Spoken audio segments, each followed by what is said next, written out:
Alors, les retouches photos.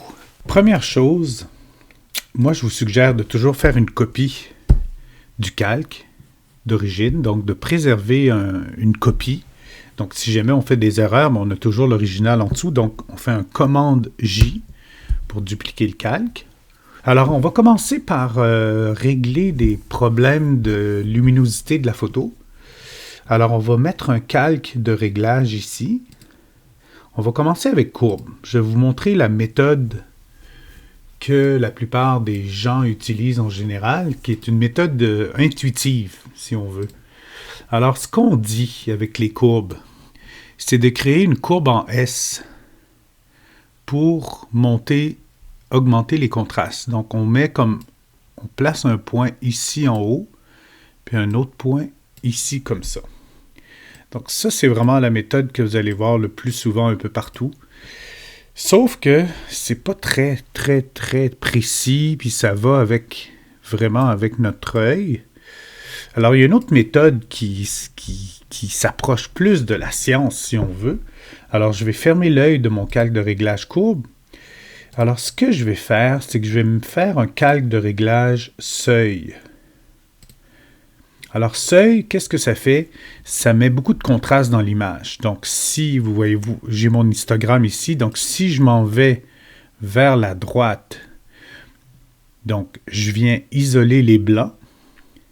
Si je m'en vais, pourquoi je dis isoler les blancs? Parce que là, ça me permet de voir les parties les plus blanches dans l'image. Si je vais vers la gauche, je vais trouver les parties les plus sombres dans mon image. Alors ici, c'est les basses ou les ombres, les lumières basses. Ici, c'est les hautes lumières ou les teintes plus claires. Donc, si je m'en viens vers la gauche, là, j'arrive à trouver là où se trouve le plus de zones sombres. Si j'éteins l'œil de mon calque de réglage, ça me permet de comparer puis de voir que, ah oui, ici, il y a une ombre. Puis vraiment, ça ressemble à la partie la plus sombre. OK. Alors, qu'est-ce que je fais avec ça? Ce que je vais faire avec ça, c'est que je vais aller dans mon outil pipette. Puis quand je clique, j'enfonce la souris sur l'outil pipette, j'ai plusieurs types de pipettes qui apparaissent. Alors, je vais utiliser l'outil échantillonnage de couleurs. Alors, qu'est-ce que ça fait, ce truc-là? C'est que ça me permet de mettre des espèces de marqueurs. Donc, si je zoome sur mon image, donc je fais commande barre d'espacement, puis je peux zoomer. Alors, l'idée du commande barre d'espacement pour zoomer, c'est que ça me permet de rester sur mon outil d'échantillonnage de couleurs. Donc, je n'ai pas besoin de changer d'outil. Alors, ce que je vais faire, c'est que je vais venir cliquer dans mon noir. Puis, voyez-vous, ça me fait une espèce de petite mire avec le numéro 1. Ensuite, je vais dézoomer. Je fais commande barre d'espacement. Donc, j'enfonce le doigt sur ma souris. Puis je m'en vais vers la gauche. Donc quand je glisse la souris vers la gauche, ça diminue la vue. Quand je la mène vers la droite, ça l'augmente. Donc maintenant, je vais aller isoler la partie la plus blanche dans l'image. Alors ça fait du sens, voyez-vous, si je me retrouve au niveau des dents. Donc cette dent-là, ça a l'air d'être la partie la plus blanche de l'image. Donc, ce que je vais faire, je vais zoomer, commande barre d'espacement, puis je vais me mettre un autre petit marqueur avec l'outil échantillonnage de couleurs. Tac! Parfait.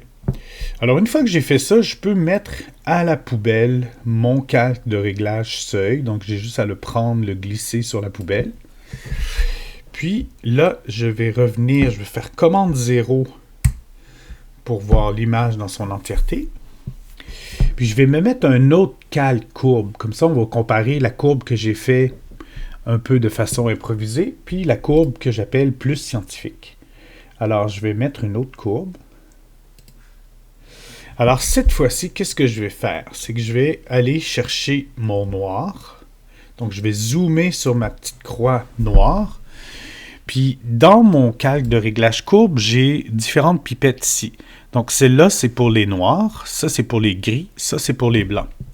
Alors, comme je veux dire à mon image, lui dire que je vais déterminer que ça, c'est la partie la plus noire, je vais prendre ma pipette, puis je vais venir cliquer exactement sur mon numéro 1. Donc ça vient dire à l'image, voici les noirs dans l'image. Ça n'a pas beaucoup bougé, comme vous pouvez voir, au niveau de la courbe. Puis maintenant, je vais aller chercher la partie blanche qui se trouve ici. Alors là, je me déplace dans l'image, déplace la vue. Qu'est-ce que je fais pour me déplacer? Je fais tout simplement barre d'espacement. Ma barre d'espacement est enfoncée. Puis avec ma souris, je me déplace. Donc ça me permet encore une fois de garder toujours l'outil que j'avais à la base sans changer d'outil. Parce que là, si j'avais voulu changer d'outil, il aurait fallu que je prenne la main pour me déplacer. Alors ça m'évite de changer d'outil. Et maintenant, je vais cliquer sur la pipette des blancs. Donc, si je laisse ma souris dessus, vous allez voir échantillonner dans l'image pour définir le point blanc. Parfait. Donc, je vais faire clic là-dessus. Et voilà. Donc, si je fais commande 0, ça me donne ça. Alors que l'autre réglage, qu'est-ce qu'il me donnait? Il me donnait quelque chose comme ça. Voyez-vous? Donc voilà, ça c'est pour vraiment réussir à ajuster les contrastes dans l'image au niveau des blancs et des noirs. Ensuite, je vais fermer ceci. Je vais garder juste une courbe. Puis là, je vais m'occuper des détails dans l'image, des retouches. Alors, comment je vais faire ça? Donc déjà ici, on a une petite imperfection sur la peau. Ce que je vais faire, je vais me créer un nouveau calque. Alors, l'idée quand on travaille dans Photoshop, c'est d'essayer de travailler de façon qu'on appelle non destructive. Alors, pour faire ça, idéalement, c'est de travailler sur un nouveau calque. Alors, tout ce qui a rapport avec les outils retouches, on va les retrouver ici. Donc, j'ai l'outil correcteur localisé, l'outil correcteur, l'outil pièce, l'outil œil rouge. Donc, on va essayer de voir la majorité de ces outils-là. Donc, l'outil correcteur localisé. Donc, cet outil va, comme son nom l'indique, correcteur localisé, il va servir surtout pour faire des petits détails fins, comme par exemple les cheveux. Si je veux enlever les cheveux, je vais ajuster mon pinceau assez petit pour être capable de venir tracer par-dessus le petit cheveu. Alors, ce que je fais, j'ai vu des retoucheurs professionnels, ils peuvent faire comme des centaines de cheveux comme ça sur les photos de magazines pour s'assurer qu'il n'y ait pas un cheveu qui dépasse au mauvais endroit. Alors, c'est vraiment pour des petits détails plus fins en général qu'on utilise cet outil-là, l'outil correcteur localisé. Donc, idéalement, c'est de travailler avec une tablette graphique. C'est plus précis que la souris. Si vous n'avez pas de souris, c'est vraiment compliqué. Donc, ça me permettrait d'enlever des trucs, peut-être aussi des petites rides, comme ceci. Pour les gros trucs, comme un bouton, comme ici, c'est pas l'outil idéal. Alors, je vais agrandir mon pinceau. Comment je fais pour agrandir sans aller toujours dans le menu ici, ce qui est vraiment pas souhaitable. Il faut vraiment apprendre à utiliser les raccourcis. Donc, si vous faites CTRL et Option ou CTRL et Alt enfoncé sur le clavier, vous enfoncez le bouton de votre souris, puis vous allez vers la droite, ça agrandit le pinceau. Si là, j'ai toujours la main gauche, les deux doigts sur CTRL-Option. Si je m'en vais vers la gauche avec ma souris, ça réduit la taille du pinceau. Donc ça, c'est super important à connaître, ce raccourci-là. Je vous dirais que c'est un des plus importants de Photoshop. Donc, CTRL-Option enfoncé, je m'en vais vers la droite, j'agrandis. Vers la gauche, je rétrécis. Si je vais vers le bas, je rends mon pinceau beaucoup plus raide, plus dur, donc très net. Si je vais avec ma souris vers le haut, je mets beaucoup de flou. Donc en général, on va travailler plus avec beaucoup de flou que beaucoup de netteté. C'est plus rare qu'on va utiliser la netteté à 100%. Donc ici, je me mets dureté 0, donc très très flou. Puis je vais essayer d'enlever le bouton avec l'outil correcteur localisé. Vous allez voir, c'est pas super, voyez-vous, il faut que je donne plusieurs coups. Donc ça marche plus ou moins bien. Alors pour des trucs un peu plus gros comme ça, je trouve que l'outil correcteur est plus intéressant. Donc, il faut s'assurer qu'on échantillonne tous les calques. Puis, lui, comment il fonctionne, c'est que je dois, donc je réduis la taille, je dois déterminer, je vais remplacer l'espace du bouton avec quelle partie de peau. Donc, pour choisir la partie de peau qui va me servir à patcher le bouton, si on veut, il faut que j'enfonce la touche Option ou Alt sur le clavier. Puis mon curseur, voyez-vous, se change en mire. Donc, je clique une fois avec ma souris. Puis là, il va aller comme reproduire les pixels. Voyez-vous, j'ai une croix. Il reproduit les pixels de l'endroit que j'ai échantillonné. Donc, c'est quand même pas mal. Ça me permet de faire... Voilà. Ça me permet d'aller chercher des zones dans l'image. Pour me déplacer, je fais barre d'espacement. Comme ça, je ne change pas d'outil. Donc, si je veux enlever ça ici, je peux faire Alt, puis venir comme ça. Je peux l'essayer aussi avec correcteur localisé quand c'est pas trop gros. L'avantage de correcteur localisé, c'est que j'ai pas besoin d'échantillonner. C'est Photoshop qui détermine lui-même qu'est-ce qu'il va aller chercher comme pixel.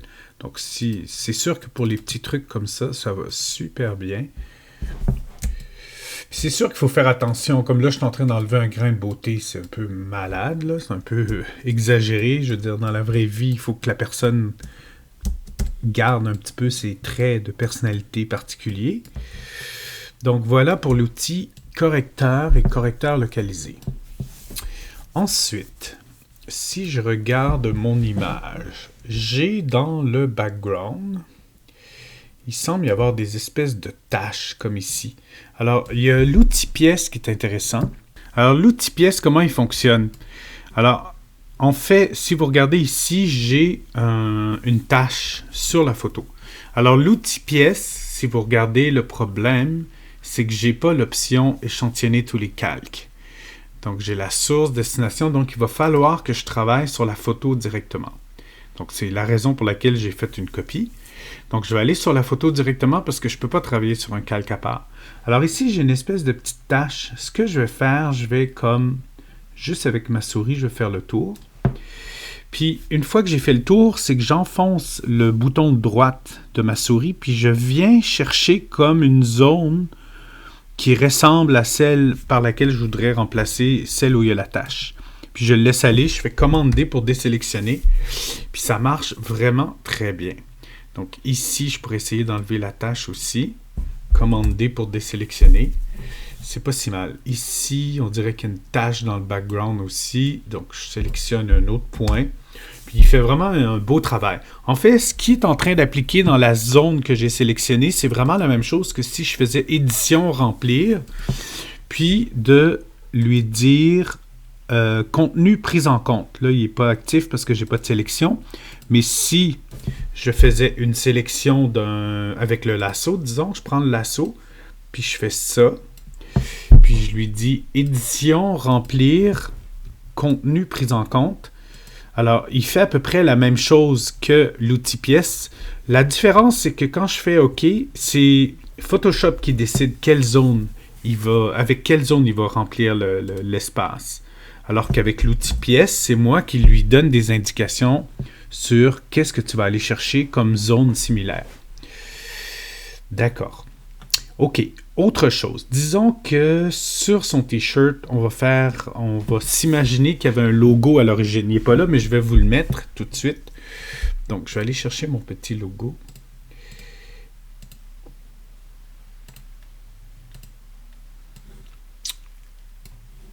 Parfait. Donc, j'ai mon petit logo ici. Je le prends avec mon outil. Je fais commande C. Vous n'aurez pas besoin de faire ça. Il va être déjà sur votre truc.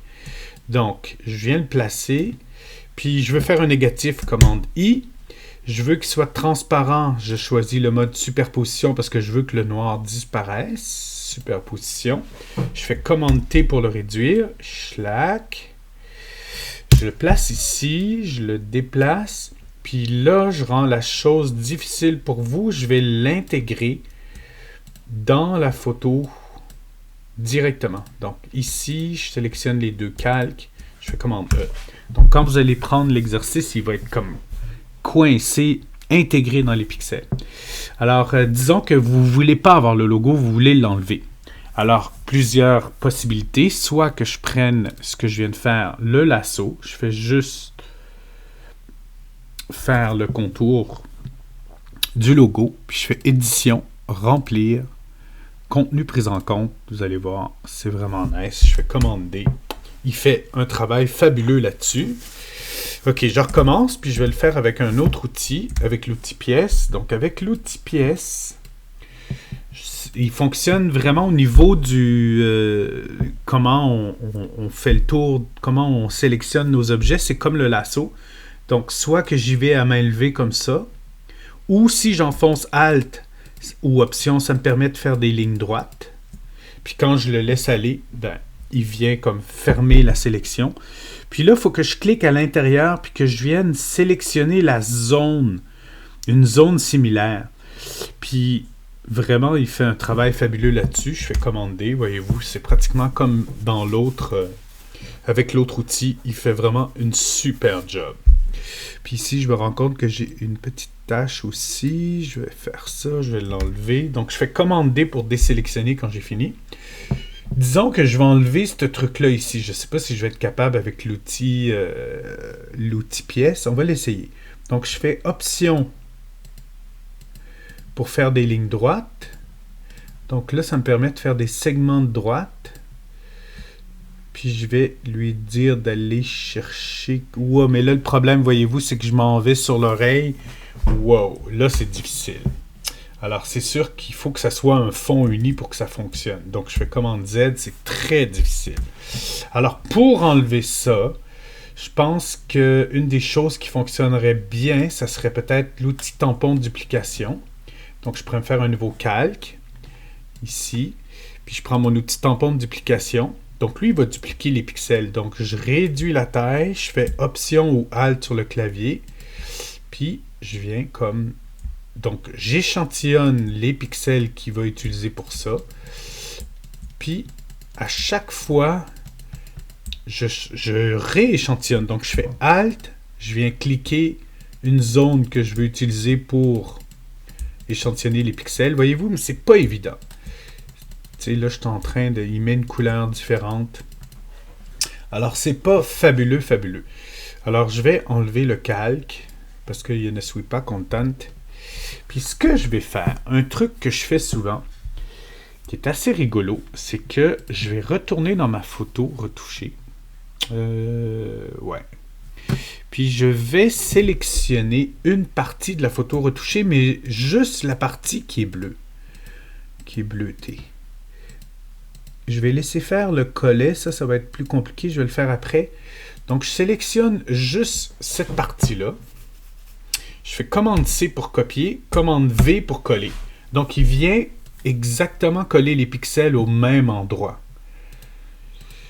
Donc, dans mon calque, tout ce que j'ai, si j'éteins tous les autres, c'est l'espèce de bleu-gris avec ma barre. Parfait. Alors, pourquoi j'ai fait ça? Parce que si maintenant j'utilise n'importe quel outil, soit j'utiliserai pas le correcteur, l'outil pièce, pardon, je vais utiliser la fonction remplir avec le contenu pris en compte. Alors, comme j'ai isolé mon contenu, donc lui va prendre en compte seulement les pixels gris-bleu. Alors, moi, je sélectionne ça, juste l'espèce de bande au centre.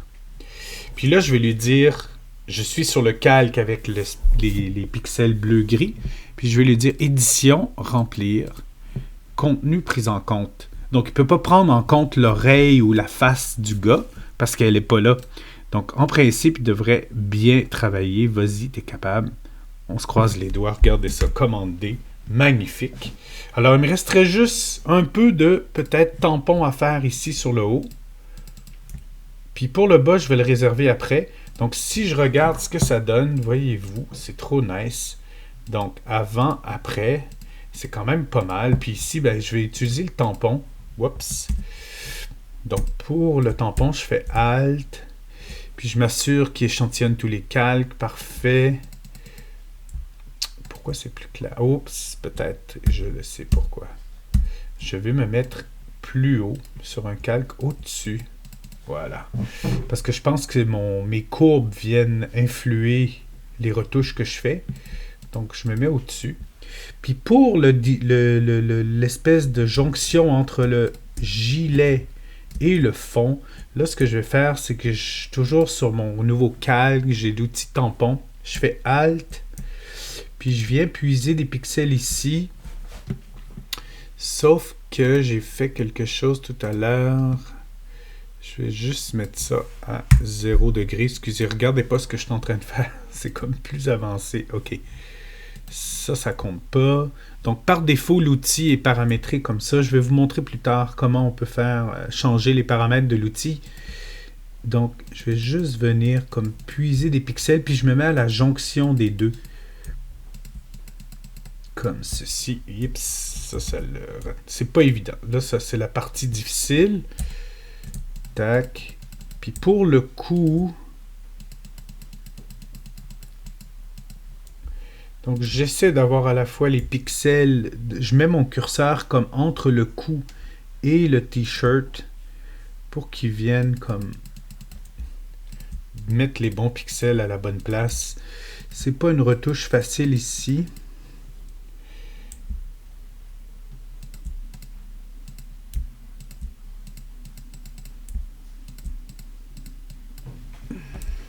Là, je suis très zoomé. Je suis zoomé pas mal.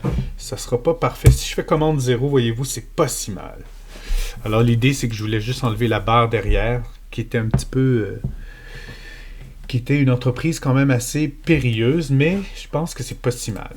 Alors ensuite, bon, les petites mires me dérangent. Alors, comment je fais pour les enlever? Ben, je reviens sur l'outil échantillonnage de couleurs. Ça, on avait mis ça au début.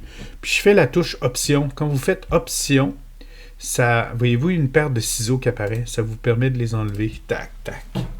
Voilà, voilà, voilà. Pour terminer, je vais m'occuper des dents.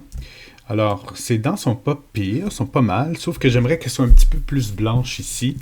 Alors, pour faire ça, il y a plusieurs méthodes. Une simple, c'est que je vais prendre le lasso, tout simplement. Puis, je vais sélectionner rapidement autour des dents, comme ceci. Puis je vais mettre un calque de réglage teinte saturation. Puis, dans les saturations, ce que je vais faire, c'est que je vais simplement travailler sur les jaunes. Donc, je choisis les jaunes. Puis, j'ai juste à pousser un petit peu la luminosité des jaunes. Puis, vous allez voir ici, ça va devenir comme plus blanc. Donc, si je le pousse au max, c'est un petit peu exagéré. Donc, j'essaie de trouver un juste milieu pour que ça ait l'air comme plutôt naturel. Donc, vous remarquez, étant donné que j'avais une sélection avec le lasso, quand j'ai mis mon calque de réglage, je recommence parce que je te l'évite, je vais vous montrer donc avant, après. Alors, j'ai commencé par faire ma sélection avec le lasso. Ensuite, je clique sur teinte, saturation dans les calques de réglage. Puis, automatiquement, comme vous allez voir, quand je clique là-dessus, regardez bien, il y a un masque qui va s'ajouter. Donc, si je vous montre le masque, je fais Alt-clic sur le masque, voyez-vous. Donc, étant donné que j'avais quelque chose de sélectionné avant de mettre mon calque de réglage, mais automatiquement, ça me crée un masque sur autour de ma sélection. Ça veut dire que ce qui était sélectionné devient blanc. Puis ce qui ne l'était pas devient noir. C'est pour ça que quand j'applique, si je fais Alt-clic sur l'image du masque, ça revient. Donc c'est pour ça que quand j'applique mon réglage, il va s'appliquer juste là où j'ai fait ma sélection. Donc là, si je pousse la luminosité pour avoir des belles petites dents blanches, voilà, je vais mettre ça comme ça. Puis, ben c'est ça. Alors une fois que vous avez fait ça, vous pouvez prendre tous vos calques où vous avez fait des retouches. Donc, je prends le premier, je prends le dernier, je fais groupe, puis je vais écrire RETOUCHES, puis ça me permet de voir avant, après. Sauf que là, ouais, je pense que j'avais pas le bon calque. Je me demande si c'était pas lui qui devait aller là, et lui qui devait aller ici. Ouais, c'est ça. Donc, avant, après. Voilà.